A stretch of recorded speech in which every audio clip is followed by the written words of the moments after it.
we're here at Daniel Powter. I'm eating an apple. Feel free. It's okay. You guys got me an apple. Thank you so much. We're going to have Wendy's for you in a little bit. I'll even put a Frosty aside for you if you'd like. All right. You like Frosty? I'll hit that. All right. Good news. Okay. This is kind of where Bad Day started off. Is that correct? We're one of the first that played it in the country? Yeah, I think like a station in Cleveland started it. Anyway, Ohio was the very first state to play Bad Day. Yeah. I saw you tweeted that and you said respect. I said respect because it was like, it's hard for new artists to get on. And so I think the thing that was really cool about coming here is that it takes someone to really believe in a song first. I mean, once it's like number, 5 and it's moving, everybody jumps on it. Right. That's not the same thing as somebody starting it from scratch. And, you guys did that, and I really appreciate it. Well, we could spot talent. Oh, yeah? So, yeah, okay. and you were here, and then the next thing we know, American Idol is using Bad Day on their weekly finale shows. Right. And then we saw you on there. We were very proud of you, by the way. Thank you. And did I read something about you hated being famous for a minute? Or you? Well, it's sort of like I just didn't like spending so much time, in the spotlight and being in front of cameras and doing things like that. And, I always say this to people. It's like why? Why? And, well, you don't really know if you want to be in the spotlight until you get in the spotlight. And, so you have to work there and get there before you know whether or not you're going to like it. And it just wasn't really for me. Like I just wanted to write songs, and I wanted to be with my friends and family, and I wanted to play music for people. And I wasn't at that point. I was I was doing everything but play music. I was talking, I was on TV shows, I was this, but there's no music involved, and are not enough for me. So this time I'm gonna make sure that I'm playing. Like I have to. It's like otherwise it's what are you doing it for? Well, that's one of the most refreshing things about you is it's pure talent. It's not, you're not coming out in a meat dress with, veils on your face. Right. And it's just pure music and vocal talent. So as I said, we could spot that for sure. Thank you. But your new song, super cool, Cupid. Right. Very catchy. I love the video. What's the inspiration behind the video?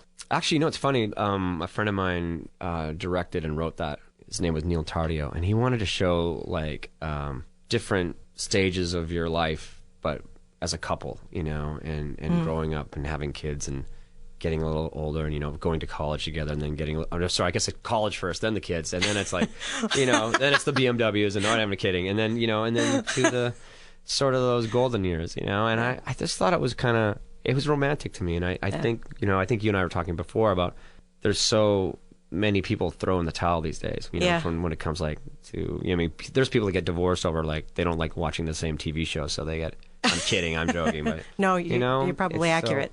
So it's I always found it to be, a cool thing, romantic thing. I'm a little bit of a hopeless romantic. Yay. I think that's my problem. I'm going to ask you some questions that I probably know the answers to because I follow you on Twitter. So I know that you like taking pictures of buildings, which is very cool.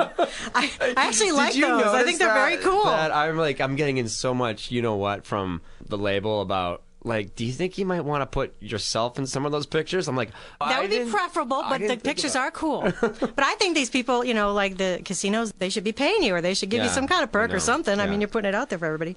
But I might know the answer to these, but some of the listeners tweeted or Facebook some questions. So somebody wanted to know if you're related to the weight loss guru Susan Powter. I don't think so. I mean, I know you think you would know that. I think she changed her name to that name. I'm not sure because it's a very unique name. I mean, there's only I think there might be a couple people in Australia with the same name, but I don't know. I can't answer that question, but you know how it is. There's my dad's side, he never knew who his grandparents and people aunts and uncles and stuff. So you can see why it could be. Right. Because he doesn't know. They were gone before he was really around, so I hope not. Last time you were here, I asked you a stupid question. I said, is that your stage name? And you said the funniest thing to me. You said, do you really think I would pick a name like Powter to be my manly last name if I were to choose any name in the world? Wow, I was so witty back then. You were very witty. Yeah, exactly. Yeah, that's a horrible name to pick for I'm going to be a rock star. I'm going to call myself Daniel Powter. There you go. Heather Johnson wanted to know, what was your inspiration musically when you were growing up? My mom. I mean, it was my mom was a phenomenal pianist, she could play classical, she could play anything, and she would take us to the symphonies we had a local little symphony, and we would go every Sunday night, and even when I was 3, 4, she would drag us there, and she'd give us crayons, and she just wanted it to by osmosis and it just stuck, it worked. I mean, she put a violin in my hand and decided she wanted me to be a virtuoso or something, but it didn't work.